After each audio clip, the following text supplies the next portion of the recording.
মদিনার সবচাইতে গরীব সাহাবী বেলাল রাদিয়াল্লাহু তাআলা লজ্জাস্থান ঢাকার জন্য শুধু একটা জামা ছিল, গায়ে দেওয়ার মতো কোনো জামা নাই। এই সাহাবীর মতো গরীব কোন সাহাবী মদিনার জমিনে নাই। বেলাল রাদিয়াল্লাহু তাআলা কে বিশ্বনবী ডেকে বললেন, ইয়া বেলাল আনফিক ইয়া বেলাল লা তাখশা মিন যিল আরশি ইকলালা। ও বেলাল, আল্লাহর রাস্তায় দান করো, কারণ আমার আল্লাহর ধনভাণ্ডারের কমতি না। এটা বেলাল রাদিয়াল্লাহু তাআলা সবচেয়ে গরীব। শুনতেছেন, বুঝতেছেন? সবচেয়ে গরিব। টাউন পার্টটা ঢাকার মতো একটা গার্মেন্ট ছিল, একটা কাপড়, এটা পেঁচায় আসতো, নামাজ গায়ে রাখার মতো কোনো জামা নেই, খাবার দাবার টাকা পয়সা বলতে না।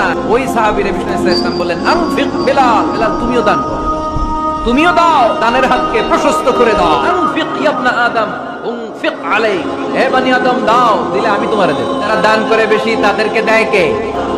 দিলেই আসবে, না দিলে আসে না। আপনি দেন, দেখবেন আসতে শুরু।